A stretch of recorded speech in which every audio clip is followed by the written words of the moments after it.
आज rhapsody of realities में जो हमको वचन मिला है उसे हम देखेंगे।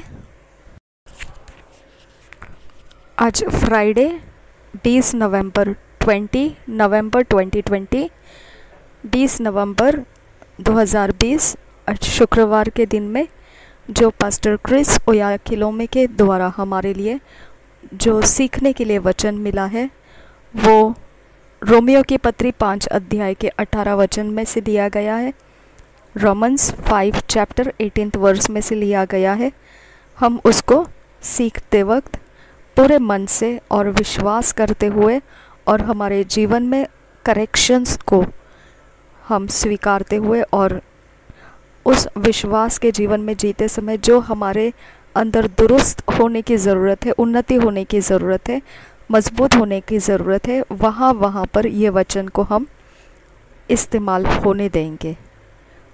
मन को, हृदय को खोलते हुए हम ये वचन को स्वीकारेंगे। आज जो विषय है वो रोमन्स 5 चैप्टर 18 वर्स में से लिया गया है और विषय इस प्रकार से लिखा गया है इंग्लिश में, फ्रूट्स ऑफ हिज ओबीडियंस, उसकी आज्ञाकारिता का फल।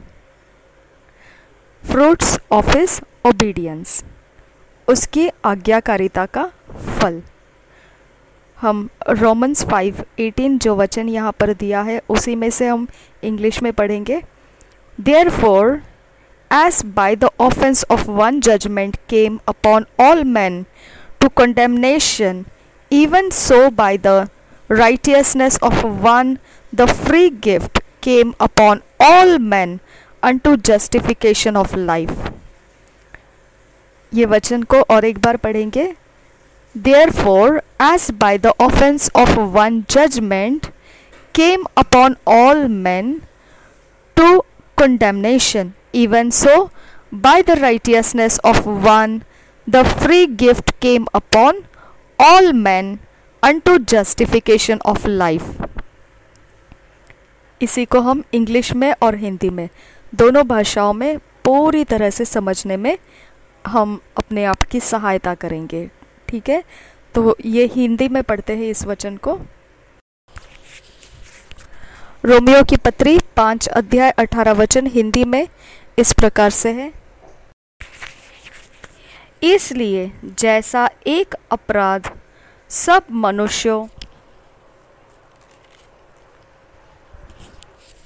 के लिए दंड की आज्ञा का कारण हुआ, वैसा ही एक धर्म का काम भी सब मनुष्यों के लिए जीवन के निमित्त धर्मी ठहराए जाने का कारण हुआ। हम दोबारा इस वचन को पढ़ेंगे।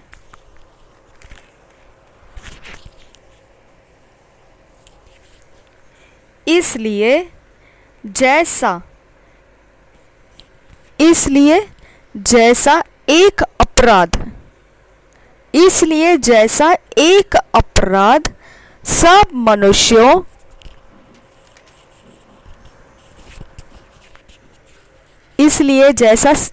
जैसा एक अपराध सब मनुष्यों के लिए दंड की आज्ञा का कारण हुआ,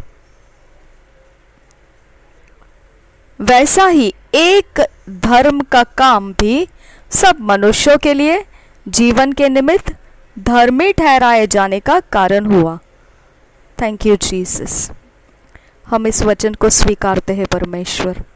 री बाखा लरहा हतियांतु खंबरा खंदरा हसियास खुलबरा खंदरा रदान अहकबर रखती अहलर बहा हसियांस खुलबरा। ये वचन हमको और एक बार पढ़ेंगे, हम समझेंगे इसे।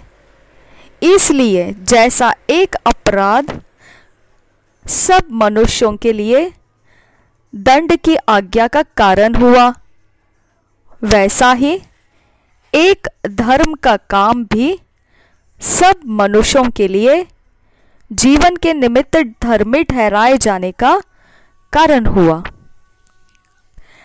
Therefore, as by the offense of one judgment came upon all men to condemnation, even so by the righteousness of one the free gift came upon all men unto justification of life।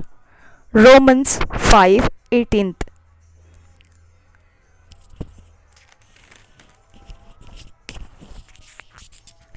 इसलिए जैसा एक अपराध सब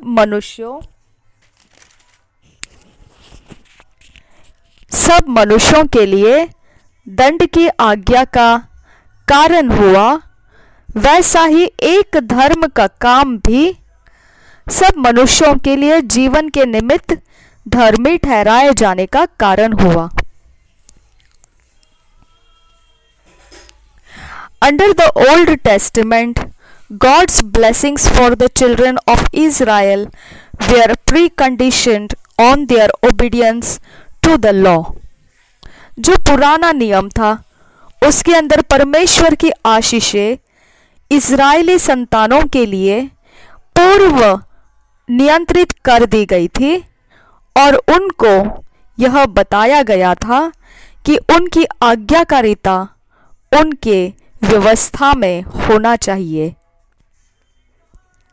नियमों में उनकी आज्ञाकारिता होनी चाहिए और तभी जाकर उनको परमेश्वर की आशीषें मिल सकती है।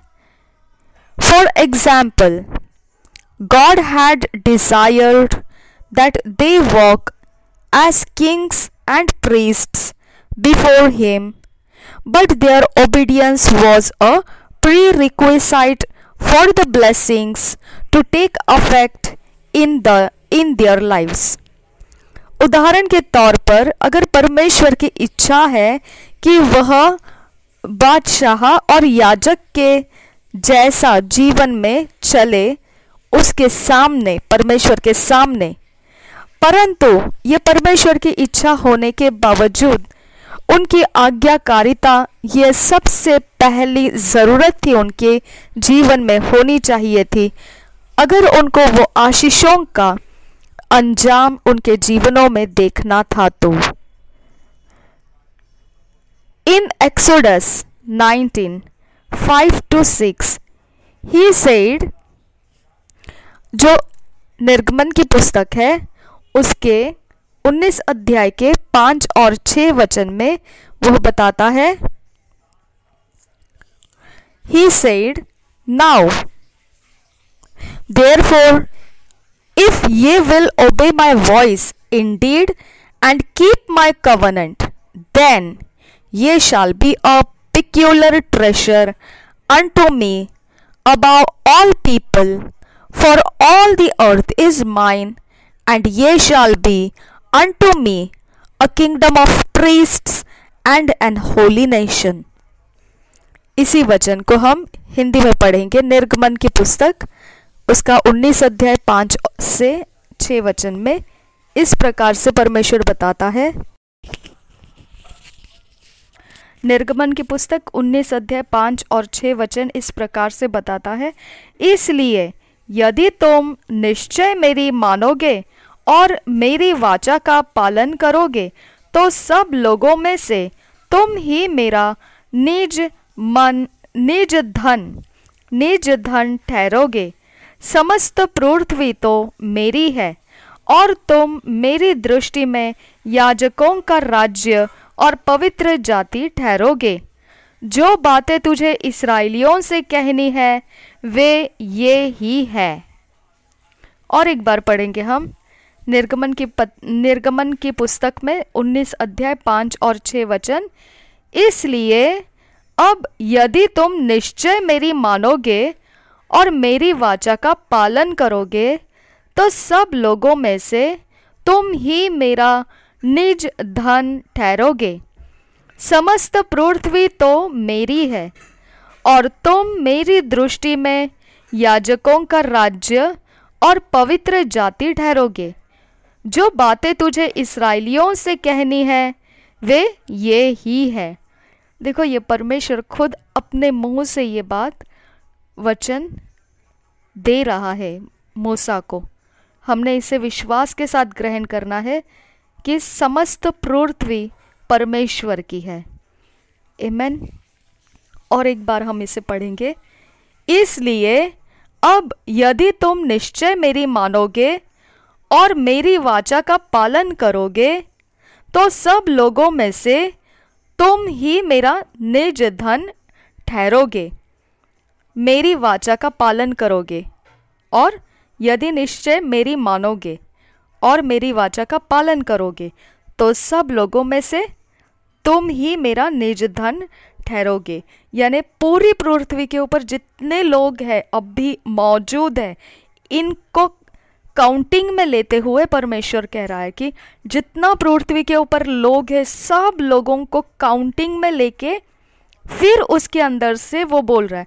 यानी वो हिंदू रहे, मुस्लिम रहे, सिख रहे, ईसाई रहे, कोई भी जाति, कोई भी धर्म, कोई भी व्यवस्था का किसी भी प्रकार का रहे, कोई भी स्त्री, पुरुष, बच्चे, बूढ़े, जवान, जवान के बाद और कोई है तो वैसा कोई भी रहे।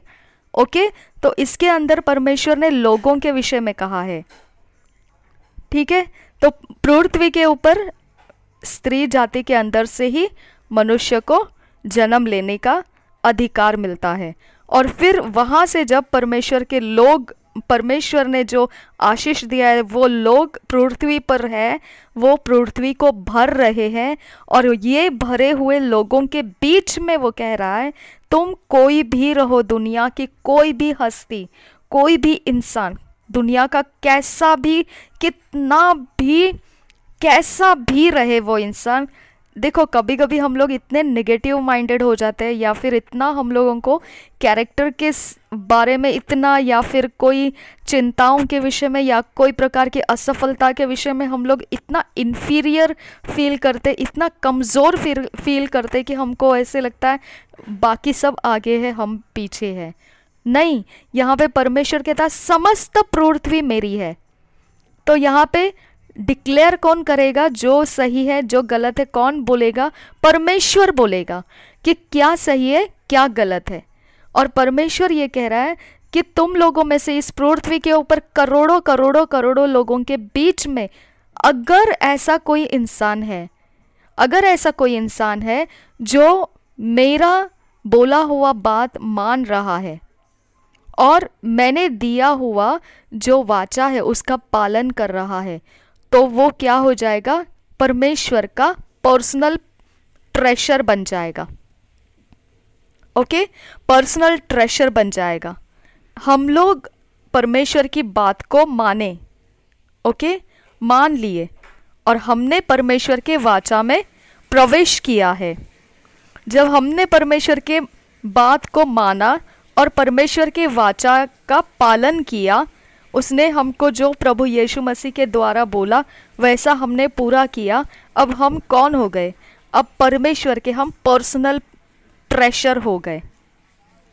ओके, हम पर्सनल ट्रेशर हो गए परमेश्वर के।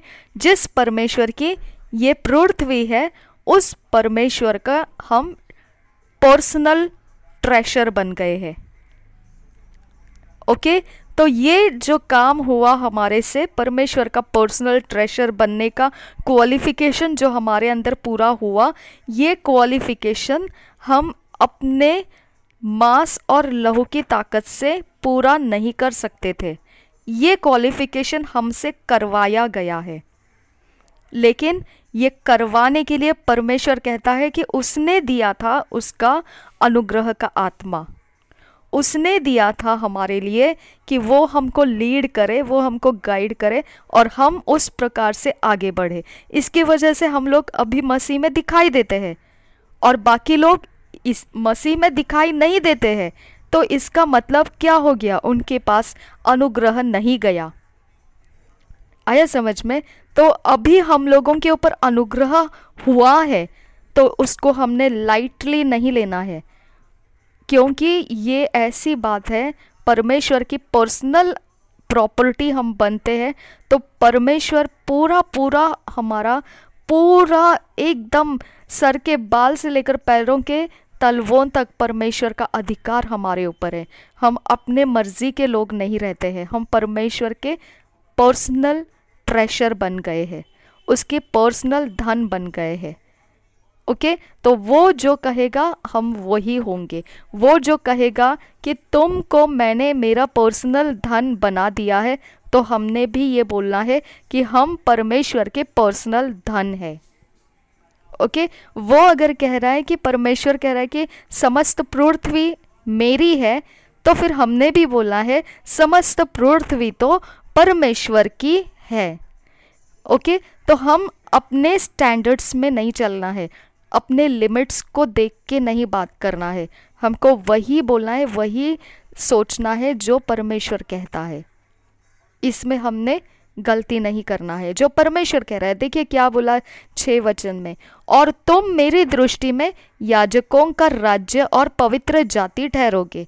फिर अगर कोई भी इंसान इस पृथ्वी के ऊपर परमेश्वर का अनुग्रह प्राप्त किया और मसीही बन गया, फिर उसके लिए एक सीक्रेट और खुला है परमेश्वर ने 6 वचन में, और तुम मेरी दृष्टि में याजकों का राज्य और पवित्र जाति ठहरोगे। हम लोग परमेश्वर के दृष्टि में याजकों का राज्य है और हम पवित्र जाति ठहराए हुए लोग हैं। हमने ये बोलना है, हम परमेश्वर के याजकों का राज्य है, परमेश्वर के दृष्टि में हम याजकों के राज्य है, और हम परमेश्वर के दृष्टि में पवित्र जाति ठहराए गए हैं। हम परमेश्वर के दृष्टि में याजकों का राज्य है और हम परमेश्वर के दृष्टि में पवित्र जाति ठहराए गए हैं। अभी आप अगर अनुग्रह पाए हैं परमेश्वर का, इस प्रकार से मसीह जीवन में आए हैं, और आप अपने बारे में कुछ अलग सोचते हैं, तो आप वहाँ है जहाँ पर जो पास्टर क्रिस ओयाखिलो में समझाते हैं कि मुर्गियों को ज़मीन से ऊपर उड़कर उकाब की नाई ऊंचाई तक जाना नहीं आता है। ओके, लेकिन उकाब की नाई जो जा सकता है वह ज़मीन पर नहीं रहता है।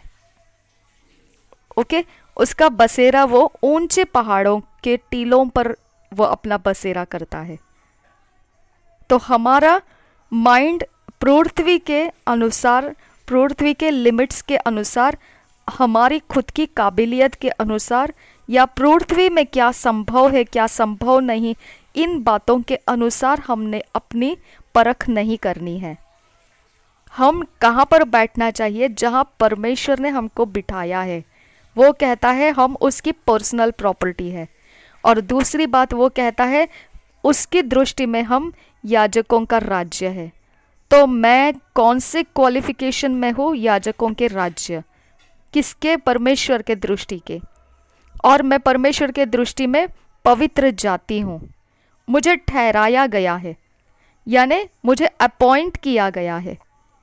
ओके, मुझे अपॉइंट किया गया है, मुझे परमेश्वर ने अपॉइंट किया याजक का राज्य और पवित्र जाति। ये दो मेरे प्रमोशंस है, ये दो मेरे पोजीशंस और प्रमोशंस है। जब मैंने अनुग्रह पाया, मसीह में आई, तो मुझे 2 प्रमोशंस मिल गया। एक प्रमोशन ये है कि मैं याजकों का राज्य हूँ परमेश्वर की दृष्टि में, और दूसरा प्रमोशन ये है कि मैं पवित्र जाति अपॉइंट कर दी गई हूँ। ओके, और जब मैं मसीह में आ चुकी हूँ तो मैं परमेश्वर की हूँ। अभी मैं अपने आप की नहीं हूँ, मैं उसकी प्रॉपर्टी हूँ। ओके, अब आगे देखेंगे।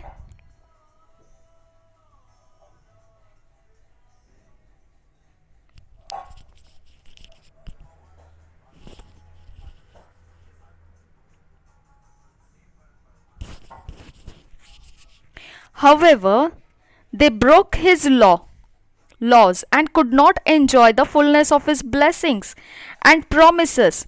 But that is not the case with us today in the New Testament. फिर भी उन्होंने क्या किया? जब परमेश्वर ने उनको इतना समझाया, निर्गमन के 19 अध्याय के 5 और 6 वचन में ओपनली उनको समझाया था, फिर भी उसके बावजूद उन्होंने क्या कर दिया? व्यवस्था को, नियमों को तोड़ दिया। और फिर जो नियम को पालन करने का जो आशीष था वो उनके अंदर पूर्ण रूप से नहीं आ पाया। और जो परमेश्वर ने उनको वायदे दिए थे वो आनंद नहीं उठा सके, क्योंकि वो पूर्व नियोजित नियंत्रित जगहों में उनको रखा गया था कि उनको वो आज्ञा पालन करना ज़रूरी है और जो परमेश्वर का वाचा है उसके अनुसार उनको जीना ज़रूरी है। ठीक है, पर वो लोग वैसा नहीं कर पाए। उन्होंने परमेश्वर के व्यवस्था को तोड़ दिया और वहाँ से फिर उनका आनंद जो था परमेश्वर ने बताया हुआ आशीषों का और वायदों का, उनको वो पूरी तरह से आनंद करने नहीं मिला। ठीक है, but that is not the case with us today in the New testament. लेकिन ये जो बात इसराइलियों के साथ हुई थी पुराने नियम में, वो आज हमारे साथ नहीं है जब हम नए नियम के अनुसार चल रहे हैं। Colossians 1:12 says, giving thanks unto the Father, which hath made us meet to be partakers of the inheritance of the saints in light। कोलोसियों की पत्री 1:12 इस प्रकार से बताता है। कोलोसियों की पत्री 1:12, और पिता का धन्यवाद करते रहो जिसने हमें इस योग्य बनाया कि ज्योति में पवित्र लोगों के साथ मिरास में सहभागी हो। देखिए ये वचन और एक बार देखिए कैसा है इंग्लिश में, giving thanks unto the father which hath made us meet to be partakers of the inheritance of the saints in light. Hindi में, और पिता का धन्यवाद करते रहो। क्या दिया है हमको काम करने के लिए? अभी परमेश्वर ने हमको पवित्र जाति बनाया, हमको उसका पर्सनल ट्रेशर बनाया और हमको उसने अपॉइंट किया है पवित्र जातियों में, और हमको याजकों का समाज बनाया है। ठीक है, अभी हमको काम दिया है, वो हमारा पोजीशन हो गया। अब हमारा काम क्या है? हमको धन्यवाद करते रहना है। आमीन। और देखिए क्या लिखा है, और पिता का धन्यवाद करते रहो जिसने हमें इस योग्य बनाया। तो हमको बहुत बड़े न्याय व्यवस्था और बहुत सारी ऐसे कोई कृतियां करते बैठने की ज़रूरत नहीं दी है जो इसराइलियों को दिया था। व्यवस्था पालन करो, नियम पालन करो, अर्पण चढ़ाओ, बलिदान चढ़ाओ, ओके, और पर्वों को मानो। ये सारा जो था व्यवस्था के अंदर का, वो अभी हमारे लिए नहीं है। हमको सिर्फ इतना करना है, धन्यवाद करते रहना है। ठीक है, और क्या, किसको धन्यवाद करना है? पिता को धन्यवाद करते रहना है, और जिसने हमें इस योग्य बनाया। तो सच बात है, कैसे हम मसीह में आए, उसने हमको देखा, परमेश्वर ने हमको देखा, परमेश्वर ने हमको बाहर निकाला। पृथ्वी के करोड़ों लोगों में से हमको उसने एक इंसान हम बाहर निकाला, और हमको परमेश्वर ने उसके राज्य में लाकर उसका पर्सनल प्रॉपर्टी बना दिया। ओके, तो ये काबिलियत हमारे पास नहीं थी, हमको परमेश्वर ने चुन लिया। उसने क्या देखा हमारे अंदर ऐसा, हमको नहीं मालूम। ओके, उसने क्या सोचा हमारे बारे में ऐसा कि उसने हमको पाप में से बाहर निकाला, अंधेरे में से बाहर निकाला, नर्क में जाने से बाहर निकाला। क्या उसने हमारे अंदर ऐसा देखा कि वो उस रास्ते से हमको बाहर निकाला? क्या पाया उसने हमारे अंदर ऐसा कि उसने ये करना योग्य माना, है ना? जिसने हमें इस योग्य बनाया कि ज्योति में पवित्र लोगों के साथ मिरास में सहभागी हो। और भी लोग थे, पवित्र लोग, और भी लोग थे, याजक समाज, उन सबके बीच में हमको परमेश्वर ने एडिशन किया। यानी हम लोग तो ये पीढ़ी में आज यहाँ पर मसीह में बैठे हुए लोग हैं, लेकिन इसके पहले कितनी सारी पीढ़ियाँ हो रही है पृथ्वी के ऊपर, सब के अंदर से परमेश्वर चुन रहा है और वो पवित्र जाति बन रहे हैं। ओके, उनके बीच में परमेश्वर ने हमको ऐड कर दिया। उनको परमेश्वर ने कुछ तो एक मिरास रखी है, वो मिरास में हमको भी सहभागी किया। ओके, तो ये परमेश्वर का हमें दिया हुआ, ये बात हमने कबूल करना है कि हम परमेश्वर ने दिए हुए मिरास में सहभागी है। हमको परमेश्वर ने योग्य बनाया कि हम उसकी मिरास में, उसके पवित्र जातियों को रखे हुए मिरास में शामिल हो जाएं। ठीक है, तो ये हमारी कुव्वत नहीं थी कि हम ऐसा कुछ प्राप्त कर सके, बहुत सारे 40 दिन के फास्टिंग लगाकर और 100 साल तक जी कर और नंगे पाँव चल के या फिर सर मुंडवा के, जो इस्राएली लोग ऐसा किया करते थे। ओके, इस प्रकार से हमारे लिए कुछ करने की ज़रूरत नहीं है। हमको सिर्फ उसने बोला है कि मैंने तुमको दे दिया। ठीक है, हमने कुछ मांगने की ज़रूरत नहीं है। उसने सीधा बोल दिया मैंने दे दिया, मैंने दे दिया तुमको, जो देना था वो दे दिया मैंने तुमको। क्या दिया उसने? उसने हमको उसका पर्सनल धन बनाया, ट्रेशर बनाया, और हमको पोजीशन दिया। उसने क्या पोजीशन दिया? याजकों के समाज में हमको मिरास में सहभागी किया, पवित्र जाति के मिरास में हमको सहभागी किया। ठीक है, तो ये हमको कबूल करना है, हमको बोलना है। जब हम कबूल करते हैं या जब हम टॉकिंग सेशंस में से कुछ समझते हैं या फिर हम एफर्मेशन में से कुछ समझते हैं, तो उसमें हमको ये हमेशा पास्टर क्रिस ओयाखिलोमे के द्वारा समझने के लिए मिलता है, सुनने को मिलता है कि आप अपनी ओर से भी इस प्रकार से परमेश्वर का वचन जो आपके विषय में कहता है उसे बोला कीजिए।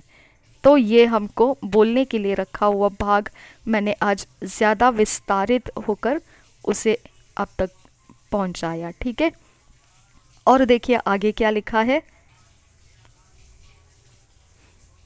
We have been qualified to be partakers of the inheritance of the saints in the kingdom of Lord, in the kingdom of light। तो हमको योग्य ठहराया है परमेश्वर ने कि हम संतों के बीच में, जो ज्योति के राज्य के हैं, उन संतों के बीच में जो मिरास है, जो विरासत है, उसके अंदर हम भागी हो जाएं।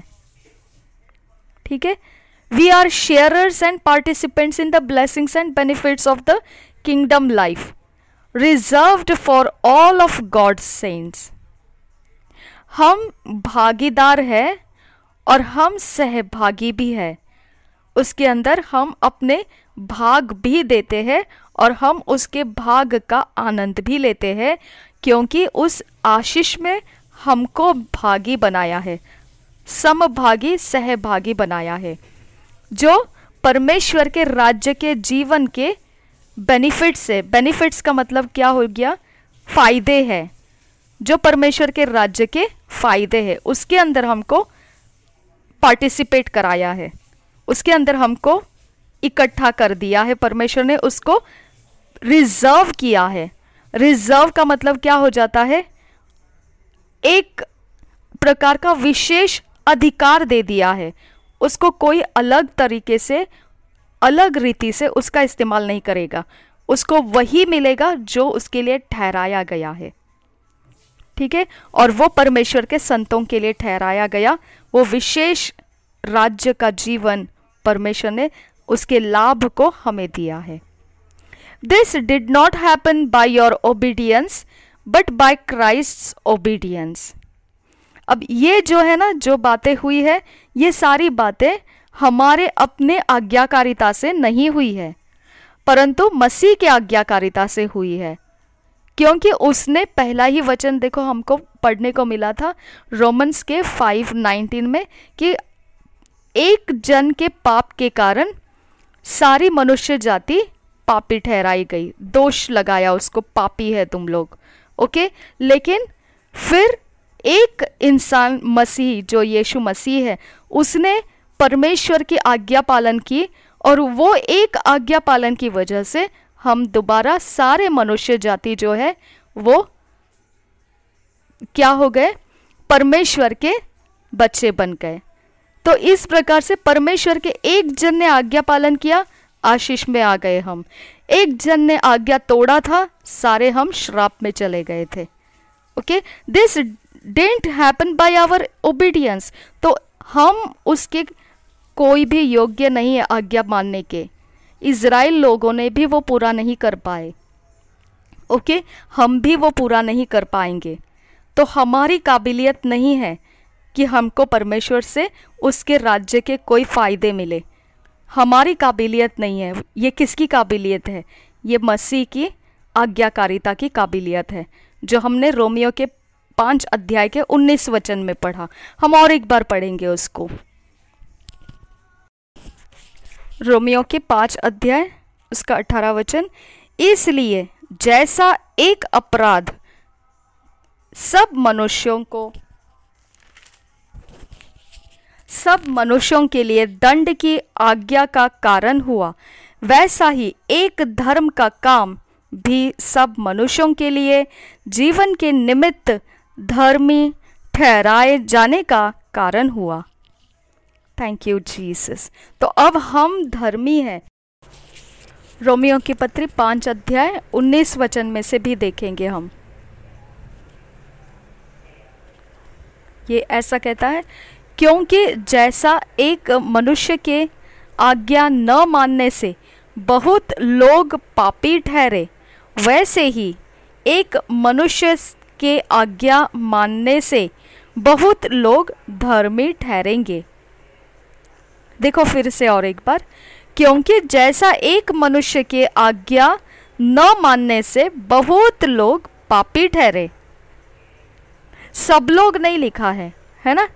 करोड़ों लोग हैं पृथ्वी के ऊपर, सबको नहीं कहा है। उसने कहा है बहुत लोग पापी ठहरे, वैसे ही एक मनुष्य के आज्ञा मानने से बहुत लोग धर्मी ठहरेंगे।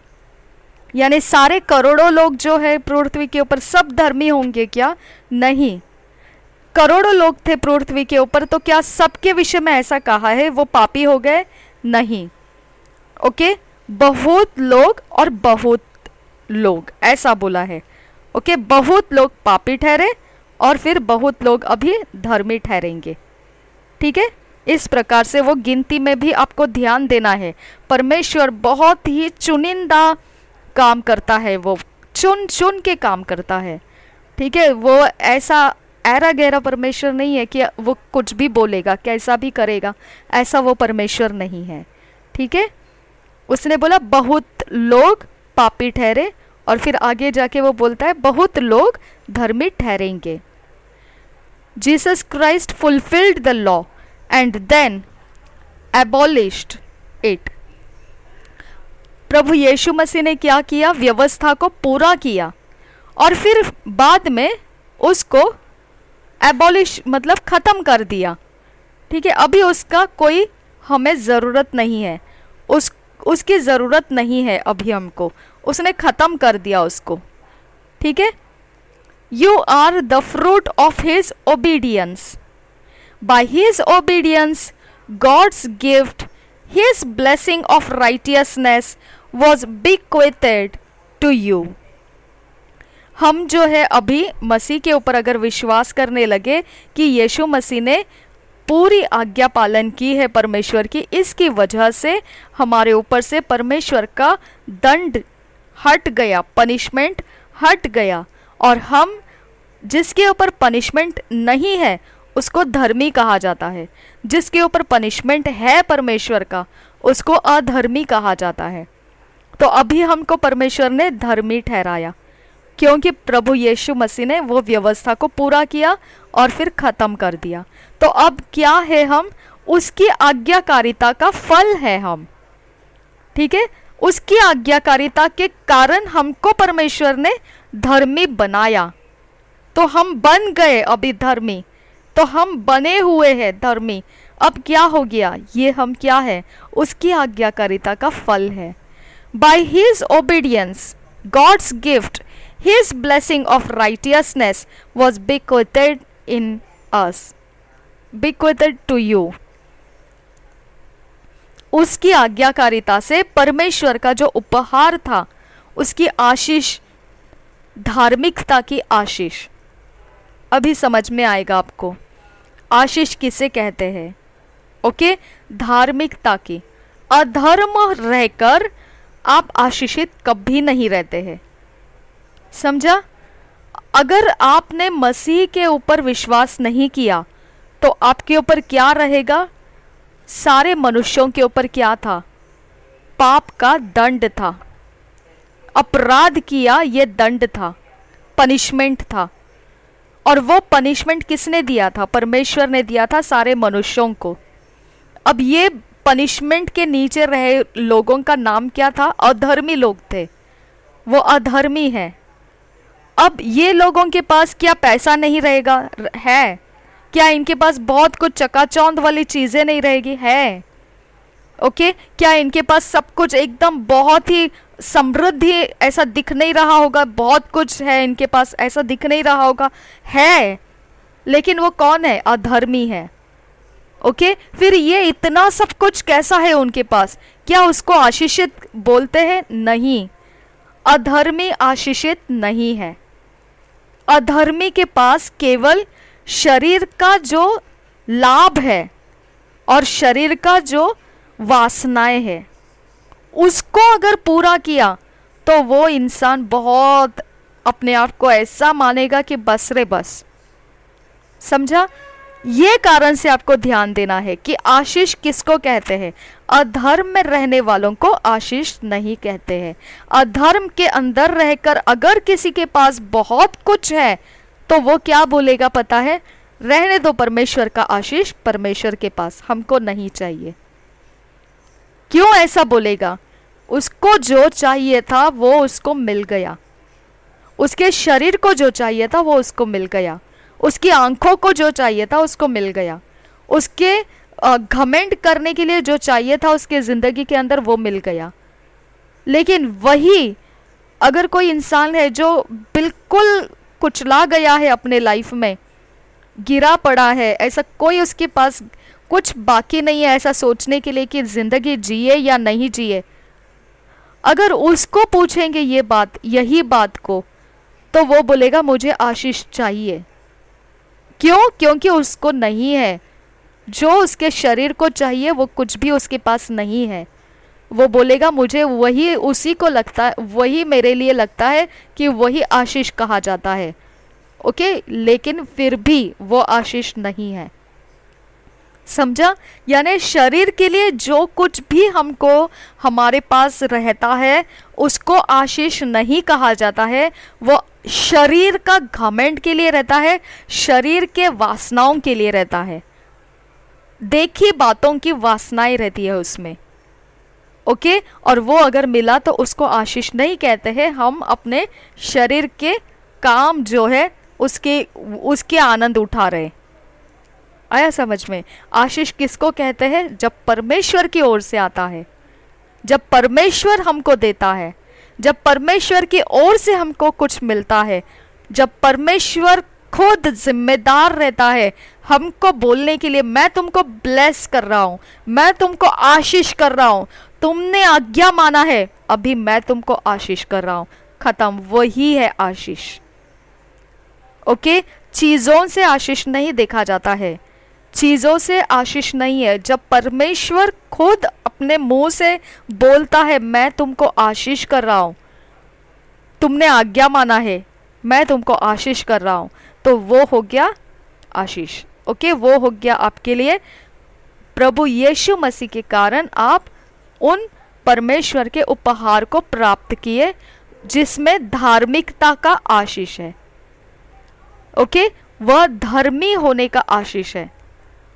आपने यीशु मसीह के काम पर विश्वास किया कि उसने हमारे दंड को हमारे ऊपर से हटाने के लिए क्रूस का बलिदान किया परमेश्वर के सामने, और फिर वो हमारे स्वीकारे गए पापों की माफ़ी हो गया और हमें फिर परमेश्वर ने धर्मी ठहराया, और धर्मी ठहराया मसीह के ऊपर विश्वास करने के कारण। अब ये क्या हो गया? धार्मिकता का आशीष आ गया हमारे अंदर। इसको बोलते परमेश्वर ने आशीषित किया हमको। ठीक है। तो अगर आप इस प्रकार के ज़िंदगी के अंदर आप जी रहे हैं कि आपको बहुत कुछ मिल गया है ज़िंदगी में, अभी आपको और कुछ नहीं चाहिए। ओके। बहुत कुछ आपने मज़े ले लिए, अभी आपको कुछ चाहिए नहीं। ओके। तो आप यही डायलॉग मारेंगे कि जाने दो, क्या करना है आशीष, रखो अपने, परमेश्वर को बोलो अपने पास रखो, हमको नहीं चाहिए। हाँ ठीक है। ओके। उसको आशीष तो बोलते ही नहीं है, जो आप समझ रहे हैं वो आशीष नहीं है। ओके, वो आपके शरीर की तसल्लियाँ कर लिया आपने। अब आगे क्या, जब सब मनुष्य परमेश्वर के साथ इकट्ठे होकर खड़े करे जाएंगे, तब वहाँ पर न्याय होगा, तब वहाँ पर अलग किए जाएंगे। किसने यीशु मसीह के ऊपर विश्वास किया वो पनिशमेंट से अलग हो गया। किसने यीशु मसीह के ऊपर विश्वास नहीं किया वो पनिशमेंट के लिए ठहराया जाएगा। ठीक है, तो अभी जो आप समझते हैं कि मसीह को विश्वास करने का ज़रूरत नहीं है क्योंकि आपको सब कुछ मिल गया है, क्या करना है और कुछ, तो फिर आप कहाँ पर हैं? पनिशमेंट्स के नीचे है। ओके, अब आपको यहाँ पृथ्वी के ऊपर जो कुछ दिखता है ना, बीमारियाँ, कष्ट, गरीबी, ये पनिशमेंट्स नहीं है, ये श्राप है। ओके, पनिशमेंट्स यहाँ पृथ्वी के ऊपर आपको नहीं दिखेगी। जब सब इकट्ठे आत्मा होकर परमेश्वर के सामने खड़े हो जाएंगे, वहां आपको मालूम पड़ेगा ये सीक्रेट पनिशमेंट का क्या था। समझा? अब पूरी दुनिया भर में बाइबल खुली पड़ी हुई है, आप बाइबल निकालकर प्रकाशित वाक्य में पढ़ सकते हैं कि जो मसीह के ऊपर विश्वास नहीं किया है उसके लिए अनंत काल का अग्नि में वो डाल दिया जाएगा। उसके बाद उसके लिए कोई फ्यूचर नहीं है, वो डिस्ट्रॉय होने वाला है। अगर आपको ये चॉइस लगता है कि बस यही ठीक है, मैं पृथ्वी के ऊपर अच्छा जी लिया, खा पी लिया, मज़े किया, बस यही मेरे लिए काफ़ी है, तो वो पनिशमेंट भी आपको स्वीकारना पड़ेगा जो परमेश्वर ने रखा है। ओके, क्योंकि आप जो आराम से आपका लाइफ को आनंद उठा लिए और आपको लगता है यीशु मसीह का आपको ज़रूरत नहीं है, तो आप यहाँ पृथ्वी का तो ज़िंदगी में मज़े ले लिए, माय गॉड, लेकिन आगे आप देखिए, अगर आप उस पनिशमेंट से अपने आप को नहीं छुड़ाना चाहते हैं तो उस पनिशमेंट को क्या क्या रखा है आप पवित्र बाइबल में से पढ़ सकते हैं। प्रकाशित वाक्य में ये सब कुछ लिखा हुआ है। ओके, तो इसके लिए वो पनिशमेंट का डर रख के हम सब क्या किया है, मसीह के ऊपर विश्वास करो, ये हम कह रहे हैं। मसीह के ऊपर विश्वास करने से परमेश्वर तुम्हारे ऊपर से पनिशमेंट्स हटा देगा और उस समय के पनिशमेंट से तुम बच जाओगे। ओके, उसमें हमारा लाभ नहीं है, हमारा फायदा नहीं है। यहाँ पे तुम भले ही हजार हजार करोड़ों करोड़ों कीमत की कुछ भी बातें करो, लेकिन जब ये पृथ्वी का जीवन आपका ख़त्म होता है, उसके बाद आपको ये चांस नहीं मिलेगा कि वो पनिशमेंट से बच निकले। वो पनिशमेंट्स पक्का है, पक्का है। उससे बचना है तो आप भले ही बहुत मनमानी किए हुए लोग रहे या बिल्कुल ही गिरे पड़े जैसे लोग रहे, कोई भी रहे, यीशु मसीह के ऊपर विश्वास करो। ओके, और वो जो काम किया है हमारे ऊपर से पनिशमेंट्स हटाने का काम किया है, और वो पनिशमेंट्स हटाया, इसके ऊपर अगर हमने विश्वास किया तो अब हम क्या हो गए, धर्मी हो गए। ऐसे धर्मी होने के बाद अब हमारे पास कुछ नहीं है, शायद से आपके पास कुछ नहीं होगा, तो इसका मतलब परमेश्वर के आपको कुछ धन दौलत संपत्ति सब कुछ आपको इकट्ठा करके आपको एकदम एडवांस में दे दिया, ऐसा कुछ नहीं रहता है। फिर भी आपको यही नाम रहता है कि अभी आप क्या हो गए, आशीषित हो गए। ओके, तो धर्मी होने के बाद में आशीषों को रिलीज किया जाता है। ये नहीं कि आप अधर्म करते रहो, पाप करते रहो, आराम से जियो और फिर आप आशीष कहो अपने आप को, ये नहीं रहता है। समझ में आया आपको ये बात? बहुत ध्यान से इसे समझना है हमको और इसे छोड़ना नहीं है, इसको हल्का नहीं लेना है, इसकी गहराई को हमने पकड़ना है। ठीक है, देखिए अब हमारे अंदर उसने बिक्वित किया। बिक्वित किया मतलब क्या मालूम है? उसने खुद, जैसा हमारे पास योग्यता नहीं था, ओके, कि हम परमेश्वर के कहलाए, ये योग्यता नहीं था हमारे पास, हम पनिशमेंट के लिए ठहराए हुए लोग थे।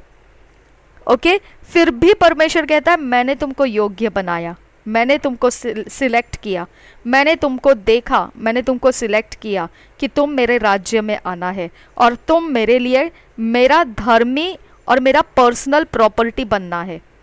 और तुम मेरे याजकों के समाज में गिनती किया जाना है, और तुमको उसके सारे बेनिफिट्स मिलना है। जो ज्योति का राज्य है उसका बेनिफिट्स तुमको मिलना है। ये सब कुछ किसने किया? प्लान परमेश्वर ने किया, हमने आपने नहीं किया। ओके, अब वो ही हमको बता रहा है कि ये सब होने के बाद जो धर्मी होने का फायदा है, वो सब ब्लेसिंग्स मैं क्या कर रहा हूँ? खुद हो के आपके अंदर, आपके लाइफ में रख रहा हूँ, जबरदस्ती रख रहा है। वो आया समझ में? तो हमको चाहिए या नहीं चाहिए वो चुनाव करने का मौका नहीं रखा, उसने ही हमको उसके धर्म के राज्य में लाया। अभी वो खुद होके हमको ब्लेसिंग्स में रख रहा है। आया समझ में? उसको कहते हैं ब्लेसिंग्स। तब तक हम ब्लेस नहीं हैं, तब तक हम आशीषित नहीं हैं। ओके, अब देखिए आगे क्या लिखा है। Today it's no use trying to obey the law for God to bless you. You were born blessed with all spiritual blessings in Christ. तो आज अभी हमको कोई आज्ञा पालन, जो परमेश्वर की व्यवस्था रहती थी आशीषित होने के लिए, हमको कोई और कोशिश करके आज्ञा पालन करने की अब कोई आवश्यकता नहीं रही है, क्योंकि हम धर्मी हो गए। परमेश्वर ने हमको अनुग्रह से उद्धार में लाया, उसके राज्य में लाया, और खुद होके उसने हमको आशीषित कर दिया। तो हम क्या हो गए? नए जन्म हुए। तो वो नए जन्म किस में हो चुके? हम सारे आत्मिक आशीषों के अंदर हम जन्म लिए, और सारे आत्मिक आशीषों को हमने ले लिया। ठीक है, तो हमको एक्स्ट्रा कुछ और ब्लेसिंग देखने की, आशीषों को देखने की ज़रूरत नहीं है। हम कौन है? हम ब्लेस्ड है। सारे आत्मिक आशीषों के साथ हमको आशीषित किया गया है। हम आशीषों में ही जन्म लिए हैं। ये कहाँ लिखा है? मसीह में हम आशीषित हुए। इफिसियों के पहले अध्याय के 3 वचन में लिखा है, हम उसे पढ़ेंगे। इफिसियों की पत्री 1 अध्याय 3 वचन देखिए क्या लिखा है। हमारे प्रभु यीशु मसीह के परमेश्वर और पिता का धन्यवाद हो कि उसने हमें मसीह में स्वर्गीय स्थानों में सब प्रकार की आत्मिक आशीष दी है। ओके, तो यहाँ पे क्या लिखा है? हमारे प्रभु यीशु मसीह के परमेश्वर और पिता का धन्यवाद हो कि उसने हमें मसीह में स्वर्गीय स्थानों में सब प्रकार की आत्मिक आशीष दी है। तो अब हम धर्मी है, मसीह में है और आशीषित है। हमने कभी भी ये कबूल नहीं करना है कि हम अधर्मी हैं। कभी हमने ये नहीं बोलना है कि हम आशीषित नहीं हैं। ओके, चाहे आपके पास चीज़ों में कुछ दिखाई दे या नहीं दे, हमको पूर्ण रूप से परमेश्वर ने आशीषित किया है, और वो सच्चाई है। इसके अलावा और कोई सच्चाई नहीं है। हम आशीषित लोग हैं, हम धर्मी लोग हैं, हम पवित्र जाति है, हम परमेश्वर के निज धन है। ये सच्चाई है। ओके, मायूसी हमारी नहीं है। दुख, दर्द, पीड़ाएं, यातनाएं, जो गिरी हुई हालत ऐसे रहता है, जो एकदम बिखरे हुए मनोदशा रहती है, टूटी हुई मनोदशा रहती है, टूटा हृदय रहता है, ये हमारी अवस्था नहीं है। ओके, हम बिल्कुल अलग और पूर्ण रूप से परमेश्वर के अधीन है हम, और हम ब्लेस्ड हैं। ओके, आगे देखिए क्या लिखा है। Nowhere in the New Testament are we told to obey to be blessed, rather we are called his obedient ones. 1 Peter 1 chapter 14th verse. तो पहला पत्रस पहला अध्याय 14 वचन इस प्रकार से हमें बताता है कि कोई भी जगह में ऐसा नया नियम में हमको बोला गया नहीं है कि तुमको आज्ञा पालन करना पड़ेगा अगर आशीषित होना है तो। ओके, ऐसा कोई भी नया नियम के अंदर हमको बोला गया नहीं है कि आपको आज्ञा पालन करना पड़ेगा अगर आपको आशीषित होना है तो, क्योंकि हम जन्म में ही आशीषों में है। और परमेश्वर ने खुद होके हमको आशीषों में जन्माया है और हमें पूरे आत्मिक आशीषों को मसीह में होने के कारण दे दिया है, खुद होके दे दिया है। हमने मांगने की जरूरत नहीं रखी, उसने दे दिया है। फिर अभी हमको और क्या आज्ञा पालन करना है? अभी हमको वो कोई ऐसा नियम नहीं डाला है कि अगर आज्ञा पालन करोगे तो आशीषित होगे। ये कोई नियम नहीं डाला है अभी हमारे लिए, नया नियम में ये कहीं ऐसा नहीं है। इसके बावजूद, इसके बदले में ऐसा है कि हम वो लोग हैं बुलाए हुए जो उसके आज्ञा माने हुए लोग हैं। ओके, हम वो बुलाए हुए लोग हैं, उसके द्वारा बुलाए गए हैं, जो आज्ञा मानने वाले हैं। ठीक है, ये पहले पत्रस के पहले अध्याय के 14 वचन में हम पढ़ेंगे। यहाँ पे है पहला पत्रस पहला अध्याय और 14 वचन। आज्ञाकारी बालकों के समान अपनी अज्ञानता के समय की पुरानी अभिलाषाओं के सदृश न बनो।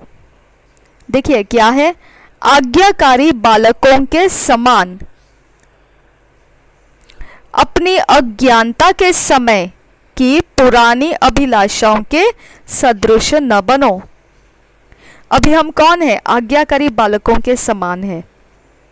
ओके, अभी हम वो नहीं है जो हम उद्धार पाने से पहले थे, अब वो हम नहीं है। हम अभी कौन है? आज्ञाकारी बालकों के समान है।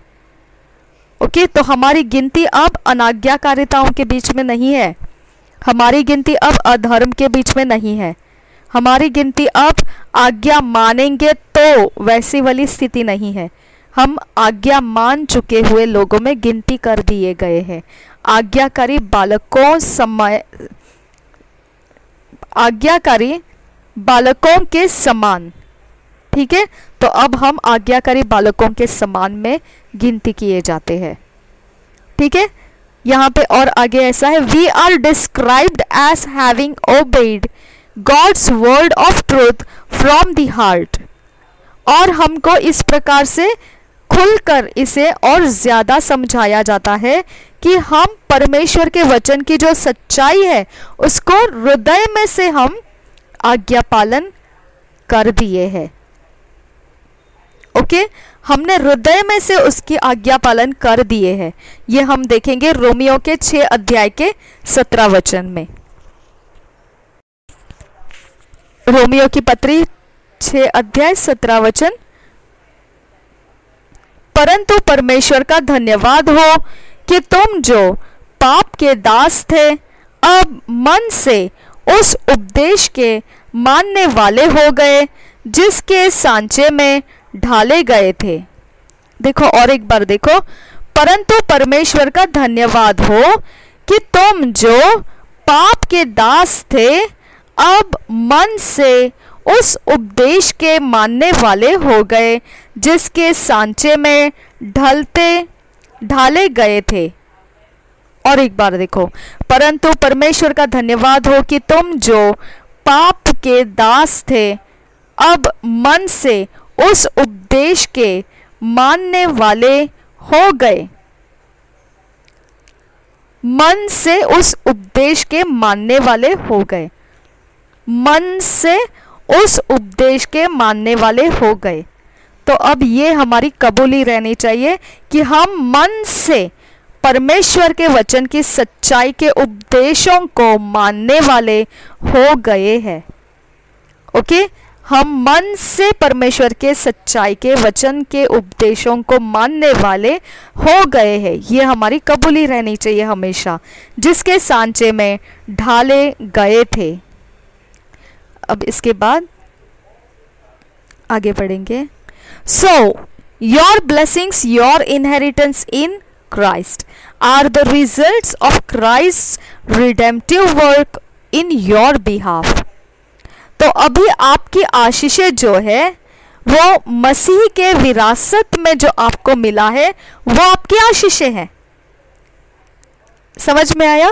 अभी आपकी आशीषें चीजों में नहीं देखना है आपने, आपकी आशीषें पैसों में नहीं देखना है।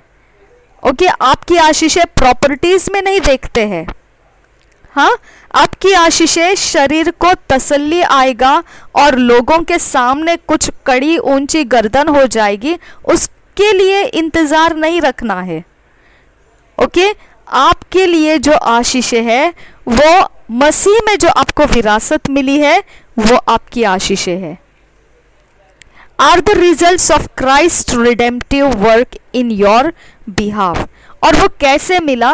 वो उसका नतीजा है जो मसीह ने काम किया छुटकारे का, हमारे खातिर किया। उसने हमारी जगह में वो गया, हमारी जगह में उसने छुटकारे का काम पूरा किया।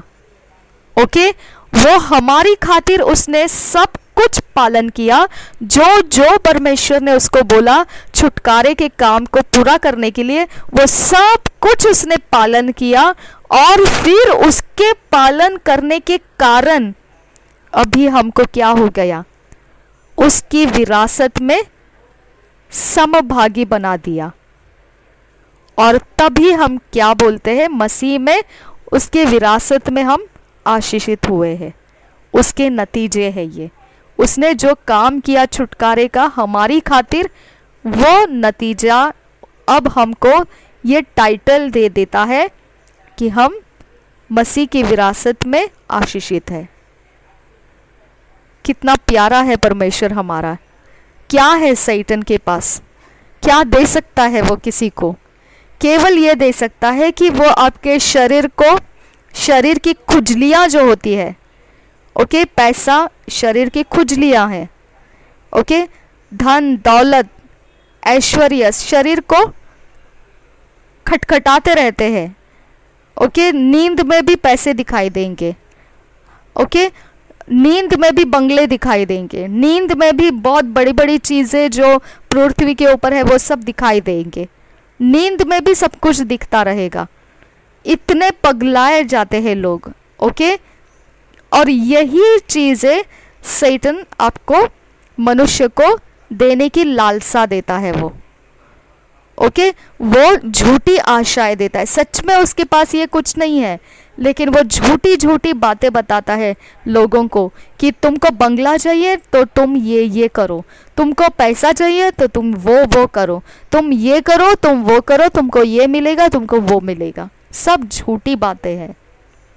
ओके, कुछ नहीं है उसके पास आपको देने के लिए, क्योंकि ये शरीर अगर आपका ख़त्म हो गया तो आपका बंगला आपको फ़ायदा नहीं करेगा, आपका पैसा आपको फ़ायदा नहीं करेगा, आपका ऐश्वर्य, नाम, शौहरत कुछ आपको फ़ायदा नहीं करेगा। ओके, ख़त्म। शरीर के लिए है ये सब कुछ। हो सकता है कुछ पीढ़ी, 10 पीढ़ी आगे जाने तक आपको याद किया जाएगा, लेकिन क्या फ़ायदा है उसका? क्योंकि जब सब इकट्ठे, इस पृथ्वी के सब लोग इकट्ठे परमेश्वर के सामने खड़े किए जाएंगे, उस समय हम लोग जैसे लोग जो मसीह का सुसमाचार सुना रहे हैं आपको, हम लोग जैसे लोग पनिशमेंट्स में नहीं दिखेंगे। हमको पनिशमेंट्स नहीं रहेगी, क्योंकि हमने मसीह को विश्वास किया।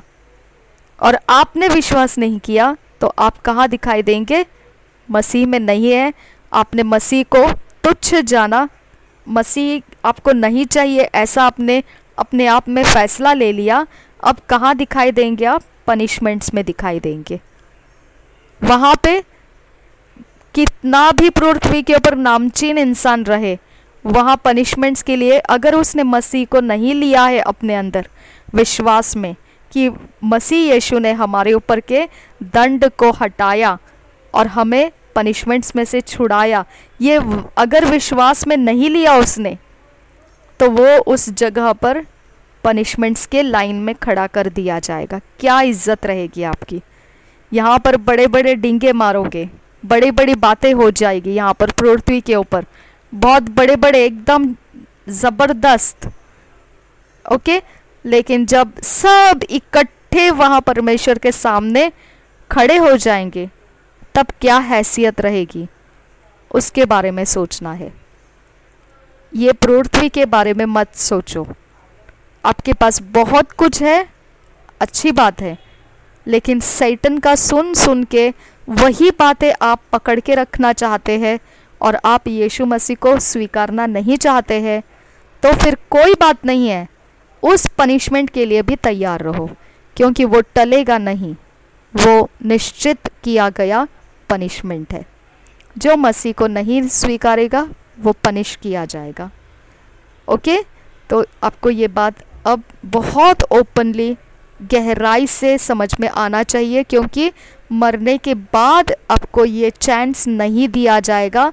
ये सिर्फ पृथ्वी के ऊपर आप जी रहे हैं, उतने ही समय में आपको ये फैसला उठाना है कि आपको यीशु मसीह के ऊपर विश्वास करना है या नहीं है।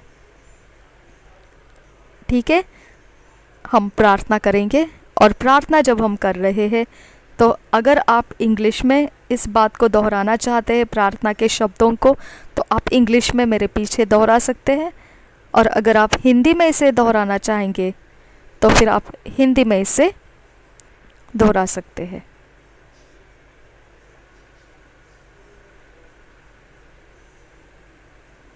लेकिन इसे दोहराना ज़रूरी है।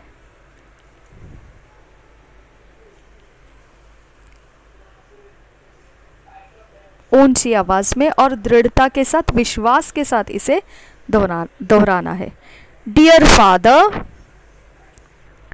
आई थैंक यू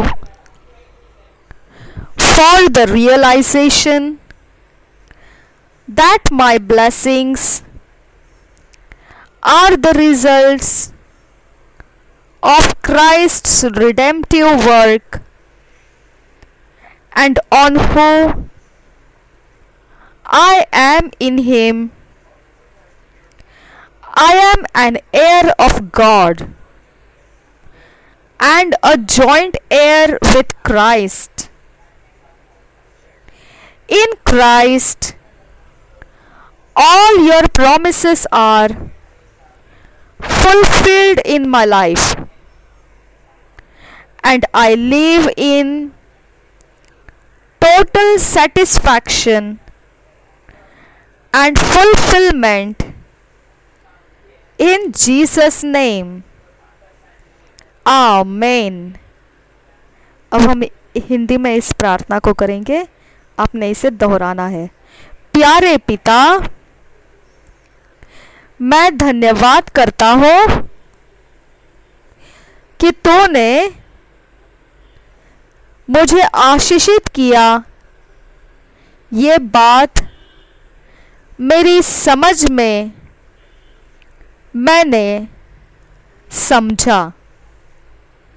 ये बात मसीह ने जो छुटकारे का काम मेरे लिए किया, उसका नतीजा है। और मुझे यह भी पता चला कि मैं कौन हूँ मसीह में। मैं परमेश्वर का वारिस हूँ और मसीह के संग संगी वारिस हूँ। मसीह के अंदर सारे वायदे मेरे जीवन में पूरे हुए हैं,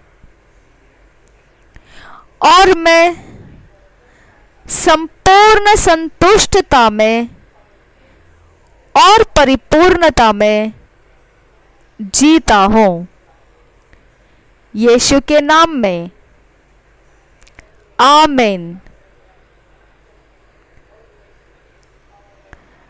अगला जो हमें वचन पढ़ने के लिए, मनन करने के लिए दिया गया वचन जो है वो ये है, 1 Corinthians 3rd chapter 21 verse, 2 Peter 1 chapter 3 verse and 4th verse। पहला कोरिन्थियों 3 अध्याय 21 वचन, दूसरा पत्रस 1 अध्याय 3 और 4 वचन। हम इसे पहले इंग्लिश में किंग जेम्स वर्जन में से पढ़ेंगे, यही वचनों को हम हिंदी में BSI बाइबल में से पढ़ेंगे। 1 Corinthians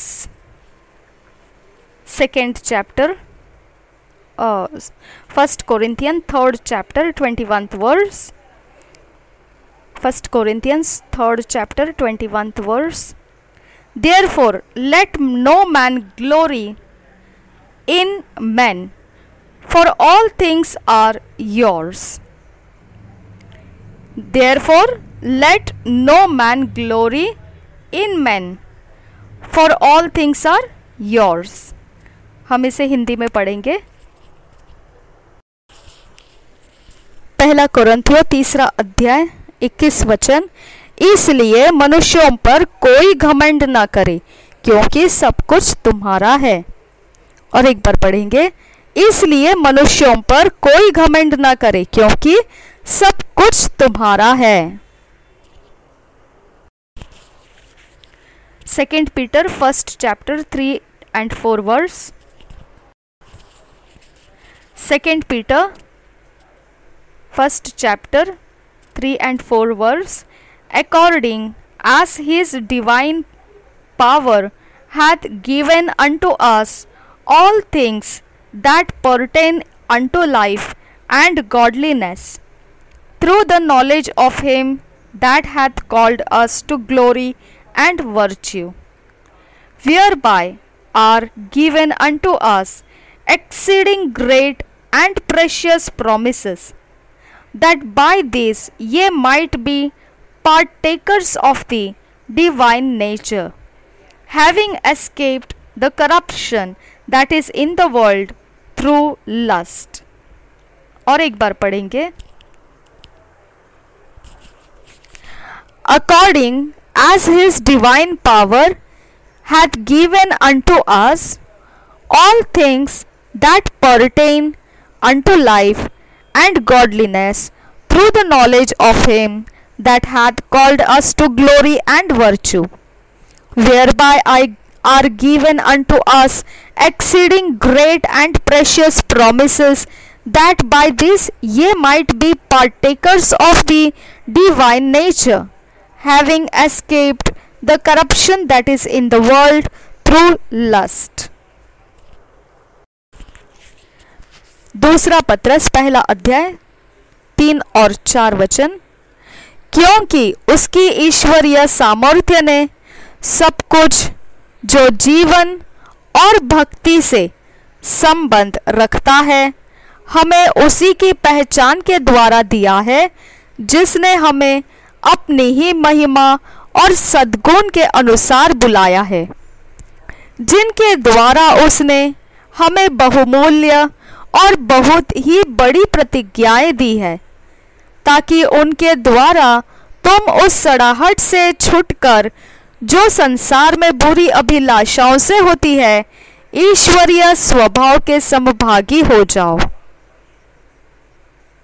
और एक बार पढ़ेंगे 3 और 4 वचन, दूसरा पत्रस पहला अध्याय 3 और 4 वचन। ईश्वरीय बुलाहट और चुनाव के नीचे ये विषय है, क्योंकि उसकी ईश्वरीय सामर्थ्य, तो अभी हमारे पास जो है वो उसकी ईश्वरीय सामर्थ्य है। अभी हमारे अंदर जो है वो उसकी ईश्वरीय सामर्थ्य है। सब कुछ जो जीवन और भक्ति से संबंध रखता है, वो ईश्वरीय सामर्थ्य अब हमको सब कुछ जो जीवन और भक्ति से संबंध रखता है, तो हमारे अंदर के पाप के साथ वो संबंध नहीं रखता है। ओके, हमारे अंदर के शरीर के घमंड के साथ उसका कोई संबंध नहीं है। ईश्वरीय सामर्थ्य है हमारे अंदर, लेकिन झूठ बोलने के लिए नहीं है, लड़ाई झगड़ा करने के लिए नहीं है, ईर्ष्या करने के लिए नहीं है, शरीर के गंदे काम करने के लिए नहीं है। ईश्वरीय सामर्थ्य है, लेकिन कुछ अलग करने के लिए है। वो क्या करने के लिए है? जीवन और भक्ति से संबंध रखता है। ओके, तो इसके लिए मसीही लोगों के जीवन में ईश्वरीय सामर्थ्य जीवन और भक्ति से संबंध रखने वाली बातों को कार्य में, कृतियों में करता है वो। ओके, तो ईश्वरीय सामर्थ्य पाप करने के लिए नहीं है।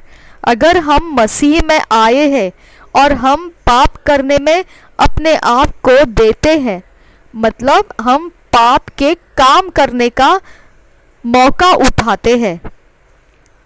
झगड़ा करना, विवाद करना, ओके, मौका उठा लिया। ओके, संदेह करना परमेश्वर के वचन के ऊपर, मौका उठा लिया। ठीक है, अक्षमाशीलता, ओके, अगर हमने क्षमा नहीं किया तो मौका उठा लिया, हमने पाप करने का मौका उठा लिया, परमेश्वर के वचन के विरोध जाने का मौका उठा लिया। तो ये जब हम उठाते हैं मौके, तो ये ईश्वरीय सामर्थ्य से हम नहीं उठाते हैं।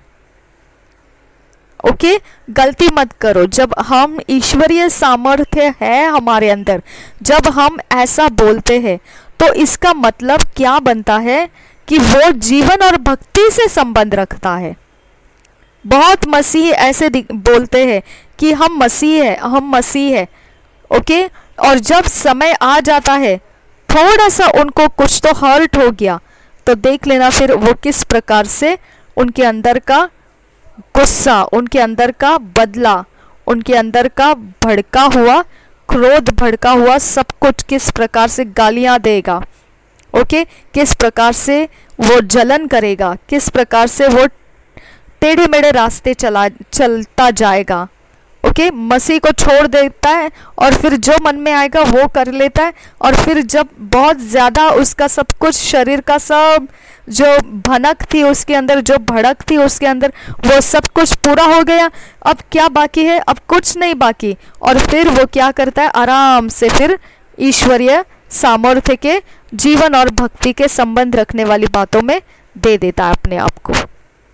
ओके, नहीं, वो ईश्वरीय सामर्थ्य का काम नहीं है। ईश्वरीय सामर्थ्य का काम क्या है? हम शरीर के वासनाओं को छोड़कर, त्याग कर, ओके, भूल कर, हमने जीवन और भक्ति के संबंध में जो है उनके साथ हमारे व्यवहार बनाए रखना है। ओके, उनके साथ हमारे काम बनाए रखना है। उसके लिए है ईश्वरीय सामर्थ्य। बहुत बड़ी जिम्मेदारी है हमारे अंदर ईश्वरीय सामर्थ्य होने की। उसको पहचानना है हमने। सिर्फ एक लेबल लग गया कि हम मसीह है, उसको लेकर दोबारा हम जो मनचाहा रास्ता है वैसे नहीं कर सकते हैं। हमको लगाम लगाना पड़ता है। हमारे शरीर के खौल को हम छोड़ना पड़ता है। ओके, हमारे शरीर के सारी मनोकामनाएं जो हमारे घमंड को कनेक्ट करती है, जो हमारे अंदर वासनाओं को कनेक्ट करती है, जो हमारे देखी भली बातों के ऊपर ज़्यादा हमारा विश्वास लाती है, वो सब के ऊपर से हमको अपने आप को हटाना है और जीवन और भक्ति से संबंध रखने वाली बातों के साथ हमको एक मन होके रहना है। उसके लिए है ये ईश्वरीय सामर्थ्य। ओके, हमें उसी की पहचान के द्वारा दिया है, हमको दिया गया है ईश्वरीय सामर्थ्य। हमारे पास है या नहीं है वो अलग बात है। हमको परमेश्वर ने मसीह में आने के बाद ईश्वरीय सामर्थ्य दिया है। ओके, हमें उसी के पहचान के द्वारा दिया है जिसने हमें अपनी ही महिमा और सद्गुण के अनुसार बुलाया है। परमेश्वर ने उसकी खातिर हमको ईश्वरीय सामर्थ्य दी है। ओके, अब ये ईश्वरीय सामर्थ्य किससे संबंध रखता है? जीवन और भक्ति से। ठीक है, जीवन और भक्ति से संबंध रखने वाला जो भी रहेगा वो क्या करता है? परमेश्वर के पहचान को प्रकट करता है। ओके, और वो पहचान के साथ जब हमारा जुड़ाव रहेगा तो हम परमेश्वर के महिमा और सद्गुण के अनुसार हमको बुलाया गया है परमेश्वर के द्वारा, ये सिद्ध हो जाता है, प्रूफ हो जाता है। इसके लिए हमको ईश्वरीय सामर्थ्य को सही ढंग से इस्तेमाल होने देना है। ओके, ताकि हम परमेश्वर के बुलाए गए हैं ये हमारे अंदर से प्रकट होता रहे। आगे चौथा वचन कैसा है? जिनके द्वारा उसने हमें बहुमूल्य और बहुत ही बड़ी प्रतिज्ञाएं दी है, ताकि उनके द्वारा तुम उस सड़ाहट से छूटकर जो संसार में बुरी अभिलाषाओं से होती है, ईश्वरीय स्वभाव के समभागी हो जाओ। देखो क्या जरूरी था ईश्वरीय सामर्थ्य का हमारे अंदर होना, जिनके द्वारा उसने हमें बहुमूल्य और बहुत ही बड़ी प्रतिज्ञाएं दी है, यानी बहुत बड़े बड़े हमको प्रॉमिसेस दिए हैं, परमेश्वर ने वायदे दिए हैं। ओके, और बहुत ही प्रेशियस है वो, बहुमूल्य है वो, ताकि इनके द्वारा तुम उस सड़ाहट से छूटकर, उनके द्वारा मतलब उनको देखते हुए, ईश्वरीय सामर्थ्य किसके साथ कनेक्टेड रखना है? जीवन और भक्ति के संबंधित रखना है। तो फिर इसका मतलब क्या बनता है? सड़ाहट से हमको छूटकर ईश्वरीय सामर्थ्य जो है, जीवन और भक्ति से संबंध रखने वाला ऐसे माहौल, ऐसे कामों के साथ जुड़ के रहना है हमको। तो हमको सड़ाहट से छूटने का है, तो हमारे पास भक्ति और जीवन से संबंध रखने वाली बातें रहनी चाहिए। अगर जीवन और भक्ति से संबंध रखने वाली बातें अगर हमारे अंदर है, तो वो हमको सहायता करती है सड़ाहट से छूटकर ईश्वरीय सामर्थ्य में चलने के लिए। ओके, जो संसार में बुरी अभिलाषाओं से होती है, ईश्वरीय स्वभाव के समभागी हो जाओ। ओके, तो हमको उसमें से छूटने का है, सड़ाहट से हमको छूटना है, अलग होना है। संसार के अंदर के सारे अभिलाषाओं में से, बुरी अभिलाषाओं में से हमको अलग होना है। हमको ये करना है इस प्रकार से, हमको खुद होके हमको उसके अंदर से हमारा इन्वॉल्वमेंट, खुद जिम्मेदारी से हमको उसके साथ कट ऑफ हो जाना है। खुद अपनी दिमागी हालत को समझते हुए कि हम किसके साथ कट ऑफ हो रहे हैं, सोच समझ के साथ हमको कट ऑफ हो जाना है। उन सड़ाहट में से अगर हमको छूटना है, तो हमको वो सड़ाहट से कट ऑफ होकर हमको किसके साथ जुड़ना है? जीवन और भक्ति से संबंध रखने वाली बातों के साथ जुड़ना है। बहुत सामर्थ्य है ये वचन हमारे लिए कि हम सोचते हैं ऐसा। बहुत बार हम मसीह लोगों को ये एक्सक्यूज देते समय सुनते हैं, ठीक है, ये ऐसे कारण देते हैं। वो क्या हो गया, कुछ नहीं, वो लोगों ने हमारा ऐसे ऐसे कर दिया है, वो लोगों को अब हम भी नहीं छोड़ेंगे, अब हम भी उनको दिखा देंगे। और कोई लालच कैसे उनको मिलता है देखते हैं, सब कुछ हमारा ही तो है, हमारा ही है, कैसे क्या हम उसको छोड़ सकते हैं। ओके, कोई भी चीज़ ओके छीनना, ठीक है, अपने फायदे के लिए उसको बदली करके ले लेना, ओके, अपने फेवर में सब कुछ टर्न करके ज़बरदस्ती मोड़ के अपनी तरफ ले लेना, ये सब ढिठाई के पाप है। पाप नहीं बोल सकते हैं, लेकिन ढिठाई के द्वारा शरीर के लालसाओं का हम बेनिफिट्स ले रहे, फायदे ले रहे। ओके, और ऐसा करके आपको मसीह है ये बोलना आसान नहीं है, क्योंकि मसीह होने के बाद ईश्वरीय सामर्थ्य आती है। वो ईश्वरीय सामर्थ्य हमको जीवन और भक्ति से संबंध रखने वाली बातों में हमने अपने आप को देना है, ये हमको बताता है। मसीह में आप आए हो तो आप खुद जिम्मेदारी उठाओ और उन सब बातों से कट ऑफ हो जाओ। जो अभिलाषाएं हैं, बुरी अभिलाषाएं, खुद हो के कट ऑफ हो जाओ उसमें से, खुद की जिम्मेदारी से होश में रहते हुए कट ऑफ हो जाओ वहां से।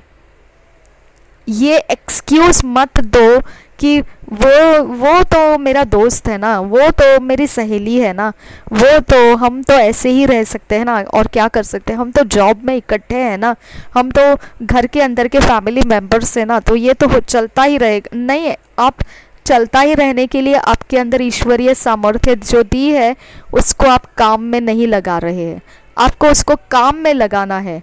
ईश्वरीय सामर्थ्य को आप वेस्ट नहीं करना है, उसको आप प्रॉफिट देना है, प्रॉफिटेबल बनाना है आपने उसको। फायदेमंद बनाना है उसको। वो किस जगह पर फायदेमंद होने के लिए है? भक्ति और जीवन से संबंध रखने वाली बातों में वो फायदेमंद है। शरीर के सड़ाहट की बुरी अभिलाषाओं के बीच में ईश्वरीय सामर्थ्य कोई काम की चीज़ नहीं है।